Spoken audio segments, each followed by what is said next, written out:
القصة ديالنا غادي تبدا في مدينة آسفي سنة 1984 مع واحد العائلة لاباس عليها. كان واحد الراجل تماك سميتو الحاج محمد.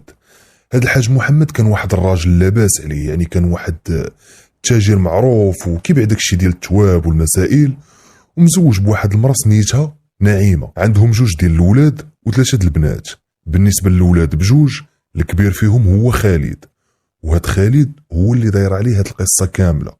اما بالنسبة لخوه الصغير عايش في امريكا، كان كيقرا تماك، يعني كمل الدراسة ديالو في امريكا وبقى ساكن تماك. اما بالنسبة لخواتاتهم بثلاثة اللي كبر منهم، كل وحدة تزوجات وكل وحدة عايشة في دارها مع راجلها. يعني خالد بوحدو اللي بقى في دار والديه. المهم خالد من صغره وهو كيكون مع بواه الحاج محمد، يعني ديما معاه فيما مشى، هو اليد اليمنى ديالو، كيعاونوا في اي حاجة. حيت كيف ما قلنا الحاج محمد كان واحد الراجل تماك معروف ولاباس عليه، وكيدير التجاره، كيبيع التواب والملابس الجاهزه، كيجيب السلعه من برا وكيعاود يبيعها، يعني عنده بزاف د المحلات.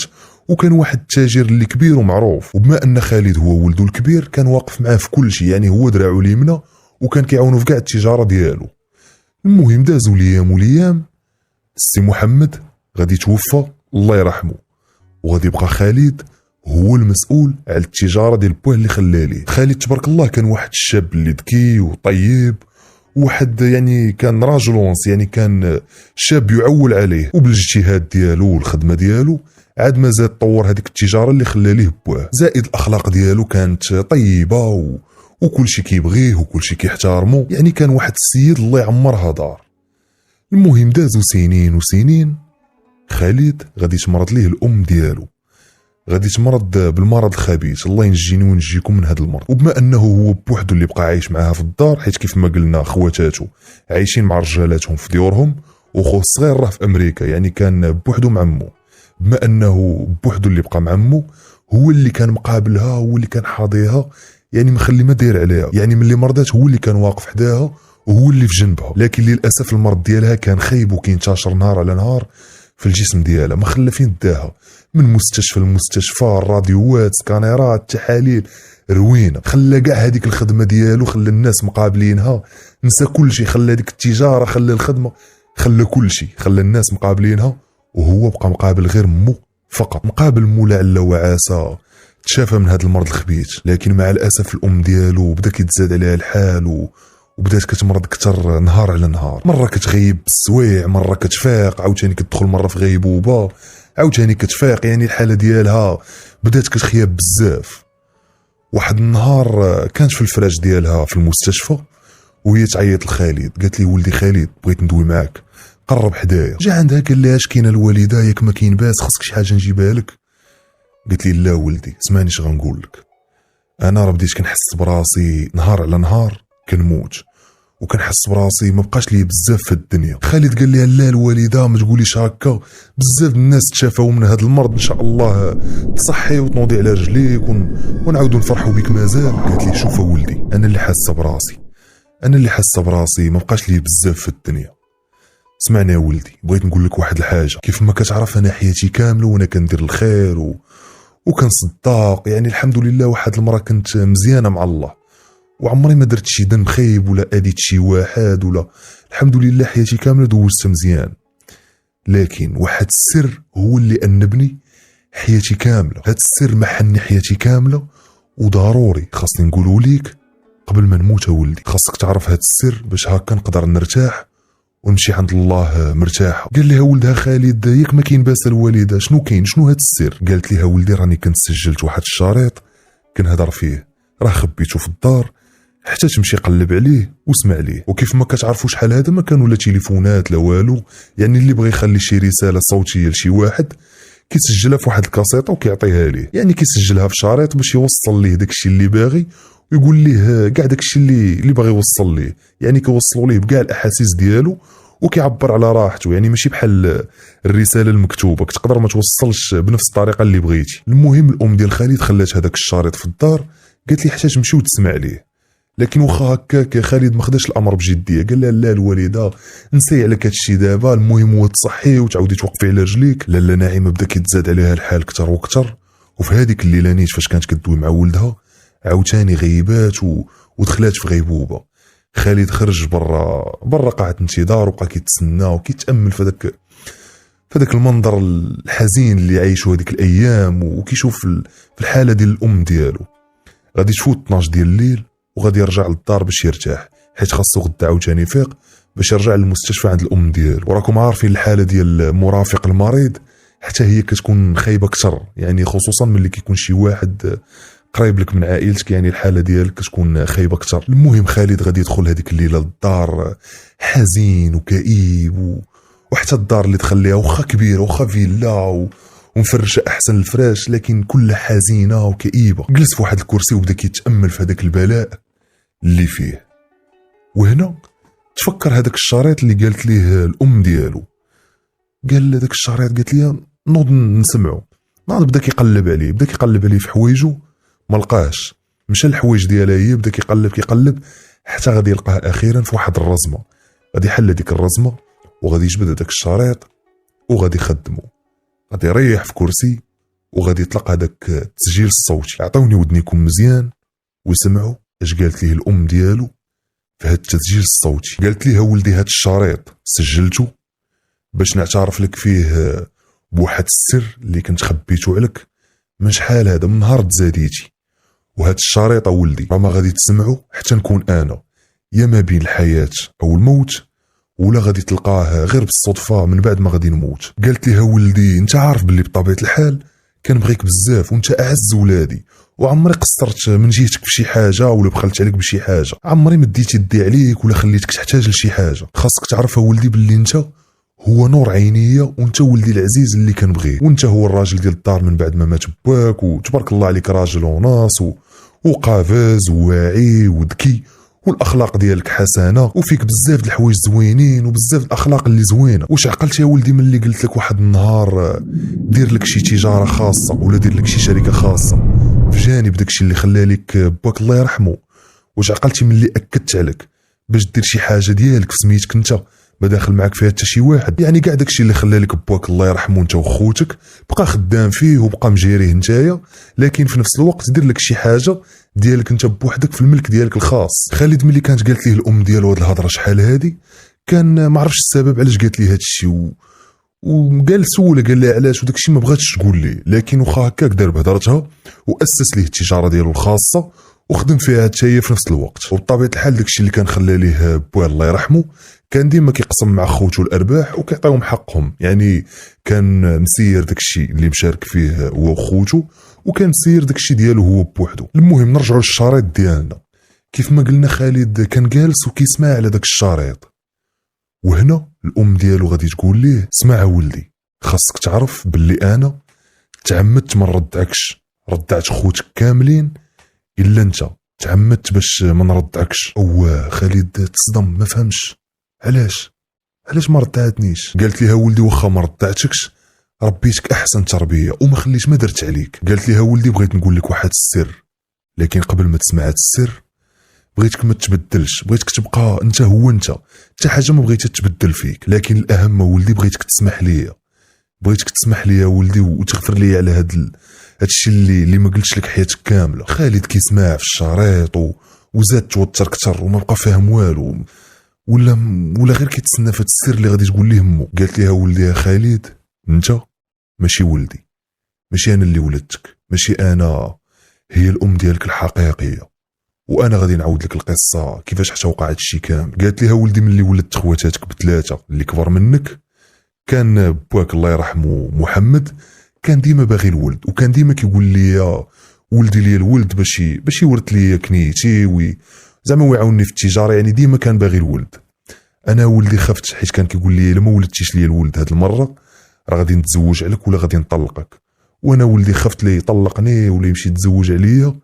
طاحت عليه واحد الفكره، يعني قلت مع راسي الا مشيت حتى ولدت هاد المره الرابعه بنت راه صافي، يعني صافي غادي يطلقني ولا غادي يتزوج عليا. قلت اش غادي ندير، هزيت كاع الفلوس ديالي وهزيت كاع هذاك الذهب ديالي اللي عندي، وخديت شويه الفلوس من الفلوس ديال باك الله يرحمه اللي كان مخبيهم، وهزيت هذاك الشيء كامل وديته لواحد الممرضه في واحد المستشفى.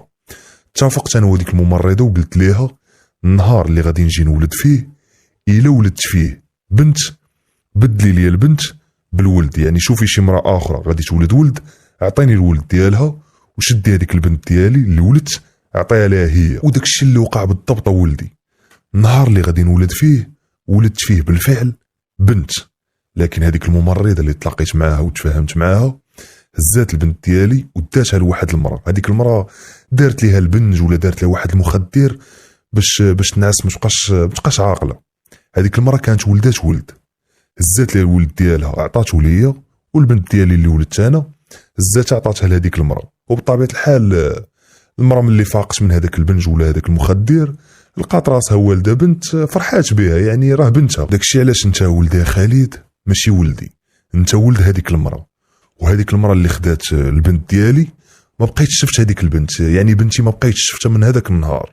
ولكن انت ولدي ربيتك احسن تربيه ودرتك بحال ولدي، يعني وكانك من لحمي ودمي. اما بنتي الحقيقيه راني ما بقيتش شفتها من ذاك النهار، ولكن انا متيقنه باللي غادي يتهلاو فيها وغادي يعاملوها زعما بنتهم، راه اصلا على عند بالهم وما راه بنتهم، يعني ما غادي يقصروا من جهتها من حتى شي حاجه. اما انت ولدي بطبيعه الحال ملي رجعت هزاك للدار ودخلت للدار فرح بك بواك بزاف واحتفلنا يعني كانت الامور كلها بخير. لكن ولدي ربي عاقبني، كان كيصحاب لي كنولد غير البنات، كنقول انا كنولد غير البنات. لكن من بعد عامين ولدت خوك الصغير، واخا في الحقيقه كان كيصحاب لي عمري نقدر نولد الولد، لكن الحمد لله على كل حال.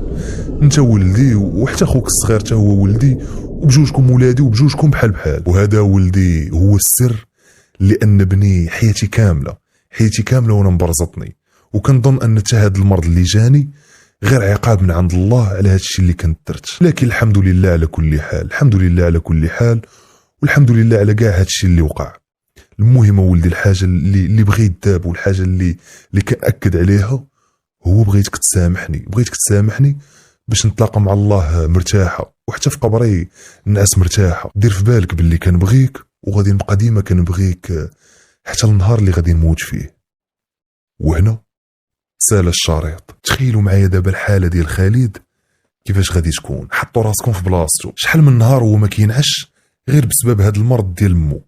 يعني هذا المرض اللي جا مو مابقاش كينعاس، مابقاش مرتاح، ولا مبرزط، ما بقى عنده المورال حتى شي حاجه. زيد عليها هذا السر اللي سمع دابا. تخيلوا الحاله ديالو كيفاش غادي تكون. طبيعه الحال خالد تصدم في بلاصتو وما كان عنده ما يدير من غير بقى كيبكي الليل كامل، بقى كيبكي في بلاصتو في الكرسي حتى غادي يديه النعاس وغادي ينعس. غادي يفيق الصباح، غادي يلبس حوايجو وغادي يمشي نيشان عند الام ديالو للمستشفى. غادي يدخل عند مول المستشفى، غادي يلقاها في غيبوبه. غادي يدخل عندها، غادي يبدا يبوس ليها في راسها وغادي يبدا يبوس ليها في يديها وكيبكي وكيقول لها انا مسامحك الوالده، انا مسامحك، انت اصلا هي الام ديالي الحقيقيه، انت اللي ربيتيني وانت اللي كبرتيني، انا مسامحك. عمري ما حسيت بالنقص من شي حاجه، ولا عمري ما حسيت بالنقص من الحنان ديالك. ربي مكتب لي انك انت اللي غادي تربيني احسن تربيه، وحتى خوتي وبا كلكم كنتو ظريفين وكلكم كنتو عائلتي الحقيقيه. انا مسامحك الوالده. وكيبوس ليها في راسها وفي يديها. الام ديال خالد كانت فايقه وكتسمع كاع هذيك الهضره اللي كان كيقول، حيت في الحقيقه ملي دخل غير دارت راسها ناعسه، يعني خافت من رده الفعل ديالو كيفاش غادي تكون. لكن ملي سمعت هذيك الهضره كامله فاقت كتبكي وعنقاتو وقالت لي المسامحه ولدي، وتعانقوا وتسامحوا. المهم دازت الايام والايام، وبالضبط دازوا شي اسابيع قليله، وهنا غادي توفى الام ديالو الله يرحمها. غادي توفى من بعد صراع كبير مع هذاك المرض الخبيث. هنا خالد مازال مخبي على خوتو هاد السر، مازال ما قال لهم حتى شي حاجه. واصلا ملي ماتت الام ديالو وتجمعوا كاملين كلهم قالوا ليه خالد، يعني بلا ما نقسموا هذاك الورث، بلا ما نفرقوا حتى شي حاجه، خليك انت مقابل كل شيء، انت اصلا نعم الاخ، انت ملاك، انت مأمنين فيك. وحتى من خواتاتو قالوا لي حنا راه كنثيقوا فيك اخويا، يعني خلي كل شيء عندك. يعني اصلا هو كان كيعطيهم ديما حقهم، يعني الامور كانت كلها مزيانه. خواتاتو قالوا لي خلي كل شيء عندك، الا مشينا حتى قسمنا هذا الورث وقسمنا هذا الشيء راه يقدروا رجالاتنا ياخذوا داك الشيء ويقدروا ما يسيروش مزيان، راه ما غاديش نلقاو احسن منك انت. خالد غير جالس وكيسمع ليهم وكيتامل، كيقول واش نقول لهم هذا السر ولا ما نقولوش دابا، حار ما عرف ما يدير. زيد عليها عاد تفكر علاش كانت كتاكد ليه مو باش يدير شي تجاره ديالو الخاصه. عاد تفكر داك علاش كانت مو كتحكر عليه وكتقول ليه بغيتك دير شي تجاره ديالك خاصه وبغيتك دير الشركه ديالك خاصه اللي تكون في سميتك بوحدك. عاد عرفات هادشي علاش، يعني خافت عليه شي نهار زعما اللي يتكشف هاد السر وخوتو يقدروا ما يعقلوش عليه ولا شي حاجه ويصدق فقير ويصدق ما عنده والو. يعني مو كانت كتفكر ليه داكشي علاش كانت كتاكد عليه باش يدير شي حاجه ديالو الخاصه. هنا خالد قال قبل ما نزرب وقبل ما ناخذ شي قرار ونصدق زعما نادم عليه ولا شي حاجه، اجي نمشي نتشاور مع واحد الصديق ديالي. هاد الصديق ديالو عميد في الداخليه، حيت اصلا خالد والاب ديالو الله يرحمه محمد كانوا عندهم علاقات مع شخصيات كبيره ومعروفه، يعني عائله محترمه. على اي خالد مشى عند الصديق ديالو العميد وقال لي ودي راه عندي واحد المشكل كبير وبغيتك تعاونني، انت الوحيد اللي كنثيق فيك، وهذا الموضوع بغيتو يكون في غايه السريه، ما بغيت حتى شي حد يسيق لي الخبار. انت راك صاحبي، يعني ماشي غير مجرد رجل امن، انت اللي كنثيق فيك. صاحبو قال ليه مرحبا، عاود لي قول لي شنو كاين. خالد عاود ليه القصه كامله، قال لي ها اش وقع وها اش وقع، انا راه صدقت ماشي ولدهم، واش قالت لي الوالده واش قالت لي وهذيك البنت اللي بدلوني معاها اللي بنتها الحقيقيه راه عايشه دابا مع عائله اخرى، وانا دابا حاليا بغيت نتعرف على عائلتي الحقيقيين وبغيت نعرفهم واش مازال اصلا حيين ولا ميتين وفين عايشين. يعني عندي بزاف تساؤلات بغيت نعرفهم، لكن الاهم في هادشي كامل هو ان هادشي بغيتو يكون في غايه السريه وما بغيت حتى شي حد يسيق لي الخبار. قال لي الصديق ديالو العميد شوف، انت واحد تاجر اللي معروف والاب ديالك الله يرحمه تا هو كان معروف، وهاد القصه الا مشى حتى عرفها شي واحد راه غادي تشهر وغادي تقدر تشوفها حتى في الجرائد. يعني هاد السر ما خاصو يعرفو حتى شي واحد، والحل الافضل لهاد الشي كامل هو انك غادي تكلف محقق خاص. قال لي خالد كيفاش محقق خاص؟ واش تقدر تشرح لي؟ جاوبو قال ليه محقق خاص يعني عنده واحد الخبره جنائيه وامنيه لكن بشكل غير رسمي.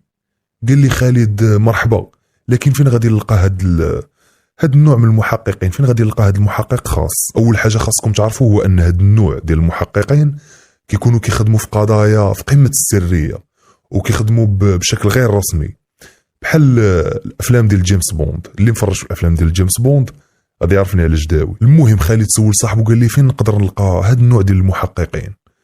جاوبو صاحبه قال ليه بلا ما تضرب حسبه لهاد الشيء، كاينه واحد المحققه سميتها ايمان، كانت ساكنه في امريكا وعندها الجنسيه تماك، لكن من بعد ما سالات فتره الدوام ديالها تماك رجعت للمغرب، ودابا حاليا كتخدم هي على بحال هاد القضايا، يعني القضايا اللي في غايه السريه كتخدم عليهم. يعني هي اصلا كتخدم مع هذوك الناس اللي ما كيبغيوش يسجلوا هذوك القضايا ديالهم بشكل رسمي كيف ما كان النوع ديال القضيه، بشرط انك توفر لها جميع المتطلبات ديالها ويكون مقابل مادي، زائد توكلها بشكل رسمي، وهكا غادي تكون القضيه في غايه السريه. خالد غادي يوافق على العرض وغادي يقول ليه مرحبا، دير لي وقيته مع المحققه ايمان وندوي انا وياها. وداك الشيء اللي كان بالضبط. خالد غادي يتلاقى مع المحققه ايمان وغادي يجلسوا اطابل وغادي يعاود ليها القصه كامله، غادي يعطيها نسخه من داك الشريط وغادي يعاود ليها القصه كامله. واول حاجه داروا هو بغاو يتاكدوا باللي واش بصح خالد ماشي ولد نعيمه، يعني الام اللي رباته. هذه اول حاجه بغاو يتاكدوا منها. قالت ليه جيب لي شي عينه ولا شي حاجه، شي عينه من الدم ولا شي حاجه اللي غادي تبين لنا هذا الشيء. خالد قال لها انا اصلا موجد هذا الشيء، يعني خلى واحد الخصله من الشعر ديال الام ديالو الله يرحمها على قبل هذا الغرض هذا. وبالفعل داك الشيء اللي دار، غادي يجيب المحققه ايمان واحد الخصله من الشعر ديال الام ديالو الله يرحمها، وغادي يجيب واحد العينه من الدم ديالو وغادي يعطيهم ليها.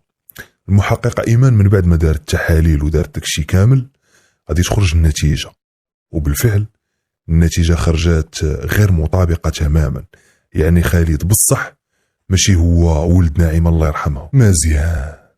الخطوه الثانيه قال لها خالد دابا بغيتك تلقاي ليا العائله ديالي الحقيقيه لكن بغايه السريه. المحققه ايمان قالت لي بشرط واحد، انك ما غاديش تبرزطني وغادي تعطيني الوقت الكافي، زائد غادي توفر لي جميع المتطلبات ديالي، ومن اللي غادي نفك هاد السر راه غادي نقولها لك.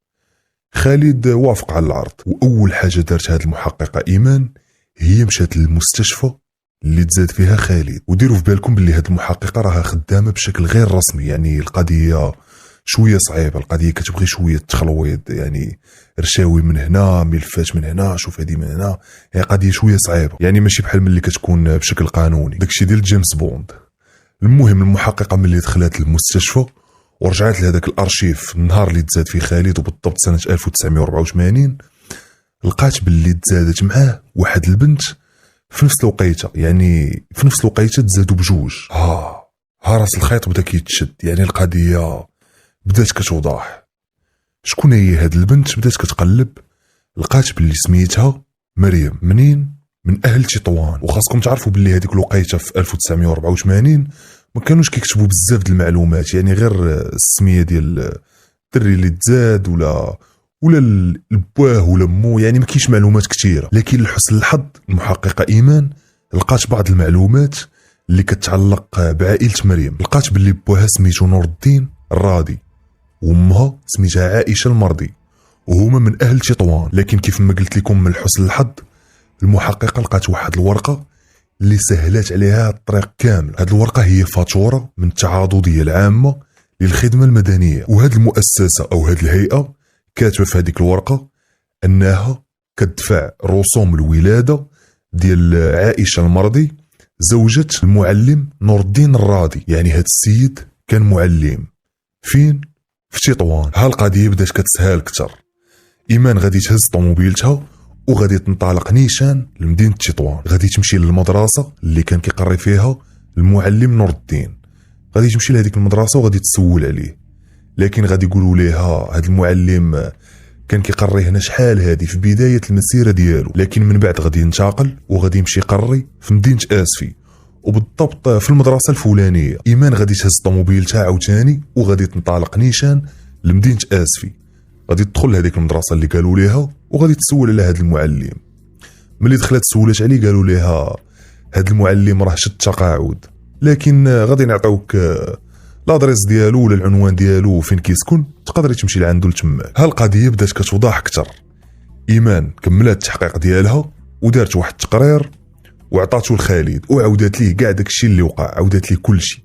قالت ليه راني لقيت العائله ديالك وراه ساكنين في الدار الفلانيه، رباك سميتو نور الدين الراضي، وامك سميتها عائشه المرضي، والبنت اللي بدلوك معاها سميتها مريم. كنظن دابا كلشي عندك، شنو الخطوه اللي بغيتي نديرو من بعد؟ خالد قال المحققه ايمان ما كرهتش نشوف الاب ديالي، بغيت نشوف الاب ديالي. قالت لي واخا مرحبا. ركبوا في الطوموبيل وانطلقوا.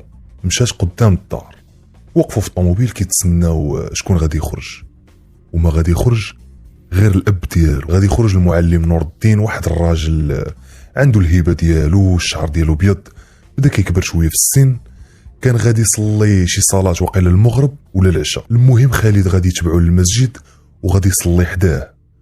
وملي غادي يساليو الصلاه كيف ما كنعرفوا ملي كيساليو الصلاه كتقول السيد الله يتقبل الله يتقبل، كتسلم عليه. ملي غادي يساليو الصلاه خالد غادي يسلم على بواه وغادي يعنقو وغادي يبدا يبوس فيه. المعلم نور الدين ما فهم والو، جا هذاك السلام شويه مبالغ فيه، قال يقدر يكون شي تلميذ قرا عندي ولا، لكن خالد كيسلم عليه وكيعنق فيه وكيبوس فيه. المعلم بدا كيدخلو الشك، هو شنو هادشي؟ خالد ملي حس به بدا كيعيق وينوض السلام ويمشي بحاله. رجع عند المحققه ايمان الطوموبيل وجلس. دخل قالت ليه مالك كنشوف وجهك مزير، ليك ما كاين باس. وهنا خالد غادي يتفرقع بالبكا، بقى كيبكي. قالت ليه واش دويتي معاه، سلمتي عليه شنو؟ قال لها ودي راني عنقتو بس. قالت لها قال لها لا سلمت عليه عادي ورا ما عاق ما والو. قالت ليه مزيان. خالد قال ايمان شنو بان لك دابا، واش نمشي عندهم ونصارحهم ونقول لهم الحقيقه؟ قالت لي ايمان لا ما جاتش، واش من بعد هاد المده وهاد السنين عاد بغيتي تمشي عندهم وتقول لهم هادشي كامل؟ قالت لي لا. قالت لي اول حاجه خاصنا نديرو هو خاصنا نتاكدوا بعدا واش مريم هي بنت الام ديالك نعيمه ولا لا. اول حاجه خاصنا نديرو هي نتاكدوا. قال لها كيفاش غادي ديري؟ قالت لي انا غادي نشوف شي حل، غير عطيني شويه ديال الوقت. قال لها مرحبا. قال لي انا اصلا بيا غير مريم هي اللي تعرف الحقيقه وهي اللي نتاكدوا منها وزعما بنت موي ناعمه ولا لا. قالت لي ايمان صافي خلي لي شويه الوقت وغادي نشوفوا هادشي. المهم المحققه ايمان بدات كتبع مريم اللي كان العمر ديالها ما بين 25 26 سنه. بدات كتبعها كتشوفها فين كتمشي، وعرفاتها باللي خدامه في واحد الشركات الكبيره في مدينه اسفي. زائد البنت كانت في قمه الجمال والاناقه وكانت واحد البنت محترمه ومؤدبه، يعني بنت بشوشه وضحوكيه وكل شيء كيبغيوها خوتها، كيبغيها بواها، كتبغيها امها، يعني بنت مقبوله. زيد على هذا الشيء مربينها احسن تربيه. المحققه ايمان بقات كتتبع مريم حتى لواحد النهار غادي تشوفها غادا للبحر هي وصحاباتها. ديك الساعه كان الصيف، شافتها غادا للبحر هي وصحاباتها، ناضت تبعاتها قالت هذه هي الفرصه. مشات ايمان شرات واحد المايو ديال البحر ومشات حتى هي تبعاتها وجلسات حداها، فرشات فوطه في الرمله حدا مريم وجلسات كتبحر حداها. دخلت هذيك المحققه كتعوم، وملي كانت خارجه من البحر مشات عند مريم وقالت لها واخا تعطيني هذيك الفوطه ديالك عافاك نمسح بها، راه خليت الفوطه ديالي في الطوموبيل. المهم دارت لها هذا الكانار هذا غير باش تقرب منها. قالت لها مريم ماشي مشكله هاك الفوطه ديالي. خدات الفوطه ديالها مسحات، بدات كتجبد مع الهضره فين كتسكني، واش انت بنت هنا واش هذه. قالت لها وانت؟ قلت لها انا جيت غير سياحه هنايا وعندي شي ايام قليله وغادي نرجع. قالت لها مريم مرحبا بك وزعما الا بغيتي تخرجي معنا راه كنخرج انا وصحاباتي، مرحبا بك والف مرحبا. واحد اللحظه مريم بغات تقاد الفوطه ولا بغات دير داك لومبر ولا شي حاجه بحال هكا، وقالت للمحققه ايمان عافاك واش تقدري تعاونيني. ناضت ايمان كتعاون فيها، وهنا استغلت الفرصه وخدات ليها شويه من الشعر ديالها. خدات واحد شويه من الشعر بلا ما تعيق وكأن شيئا لم يكن، وكملات معها الهضره. هي هذيك بقاو داوين تبادلوا الارقام ديال الهاتف. بسلامه ان شاء الله نتعايطوا نتلاقاو هادي الله يعاون. هنا المحققه غادي تطير بهذيك العينه ديال الشعر اللي خدات المريم، غادي تطير بها وغادي تمشي تقارنها بينها وبين العينه ديال ام خالد نعيمه.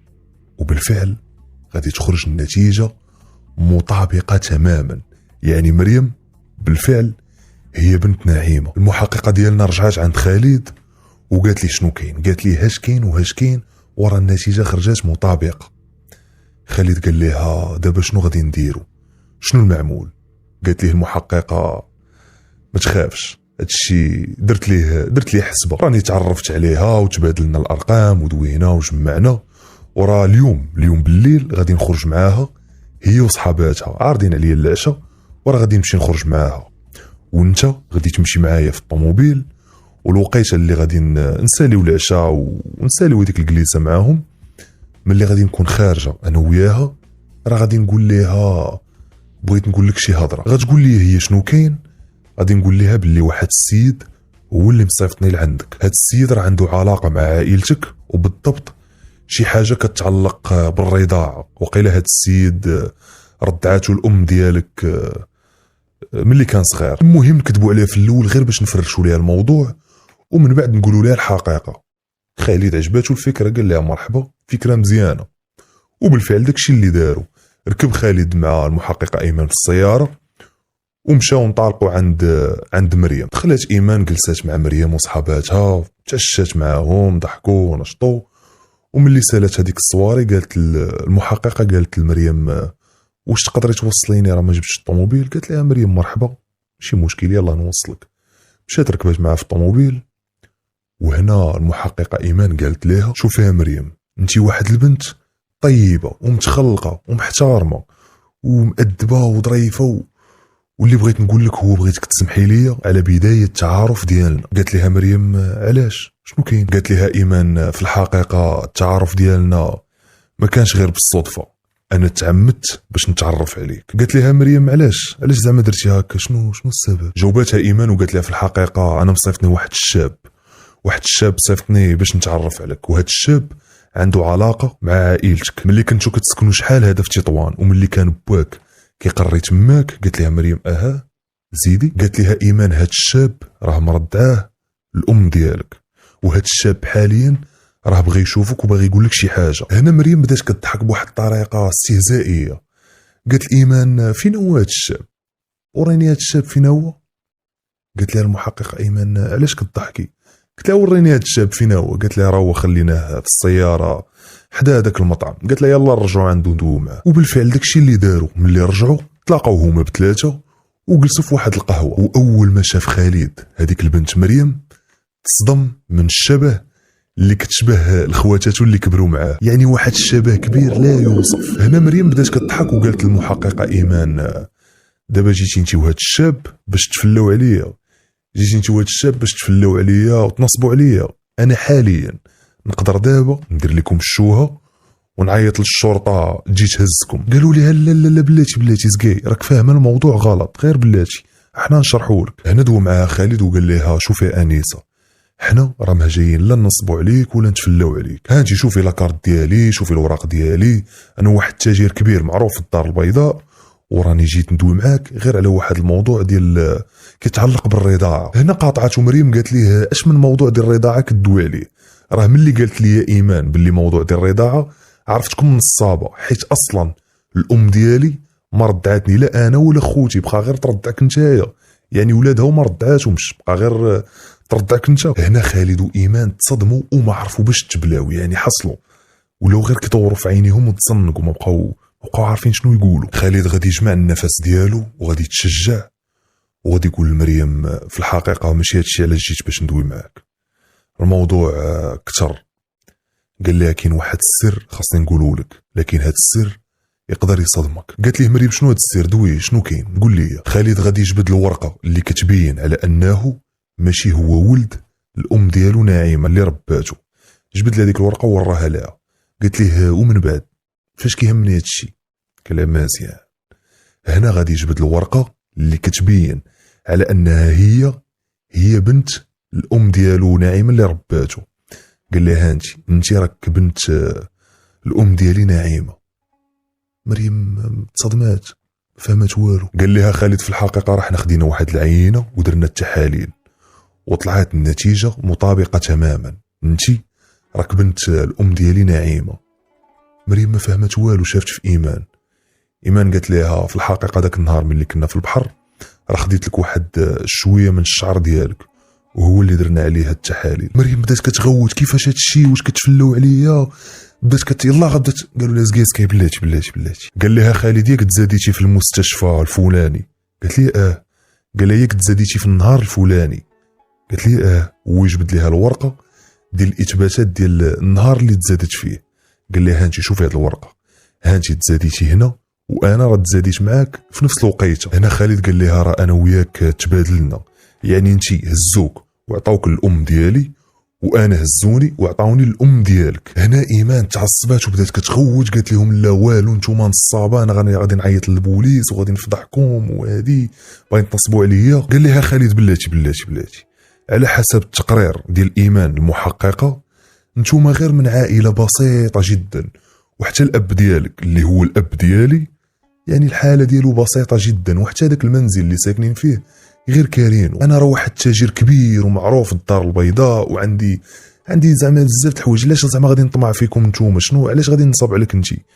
علاش زعما وعلاش اصلا غادي نجي نقول لك هاد الهضره؟ شنو غادي نربح؟ هنا مريم بدات كتستوعب الامر وبدات كتكالما ويلاه بدات كتحاول تهيق هادشي وتأقلم معاه، يعني عرفاتهم باللي ما باغينش ينصبوا عليها. هنا مريم غادي تهدن وغادي تقول لهم شنو غادي نديروا دابا. خالد قال لها شوفي يا مريم، انت خاصك تعرفي على خوتي اللي هما خوتك، وانا خاصني نتعرف على خوتك اللي هما خوتي، ونتعرف على امك وباك اللي هما الوالدين ديالي الحقيقيين.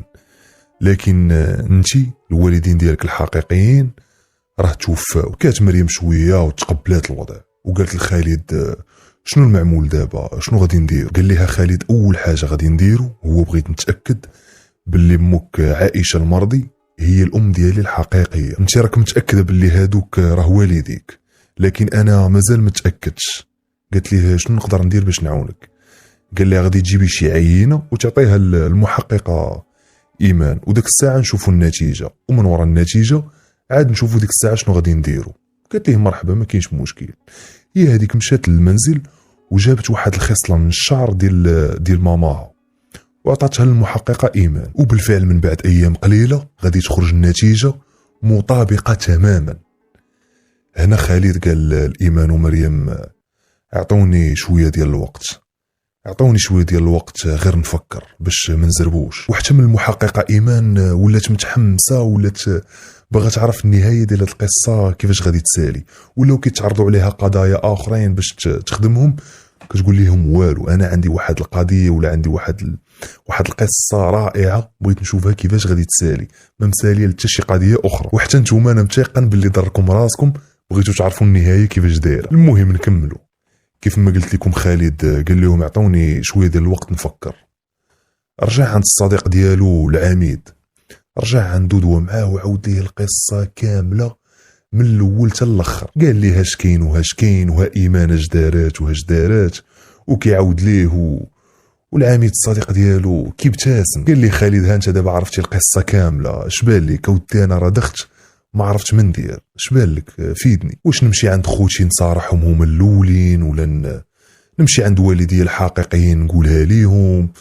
اودي انا راه دخت، قول لي شنو بان لك؟ العميد بقى ساكت وكيبتسم، هو يقول خالد بغيتي نقول لك الراي ديالي؟ قال لي خالد ايه مرحبا، قول انا كنسمع. قال لي المحقق عقلتي من اللي قلتي لي الام ديالك اللي رباتك، زعما الام ديالك نعيمه، عقلتي من اللي قلتي لي ما ردعاتكش؟ قال لي خالد عاقل، ولكن ما عرفتش علاش ما ردعاتنيش.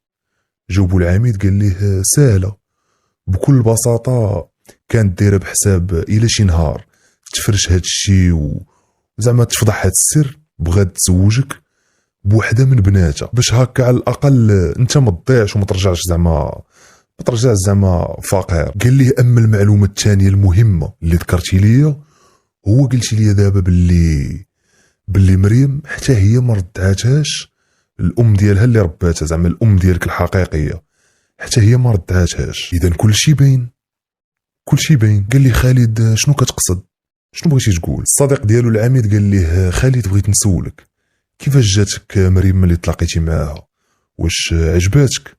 قال لي خالد اش كتقول؟ هذيك راه اختي نعل الشيطان. العميد ضحك قال لي انت كيفاش اختك؟ قال لي هذيك راه ما اختك لا بالولاده ولا بالرضاعه، امها الحقيقيه اللي ولداتها واللي رباتك انت راها ما ردعاتكش، وانت امك الحقيقيه اللي ولداتك اللي رباتها هي حتى هي ما ردعاتهاش. اذا نتوما مخوت لا بالولاده ولا بالرضاعه.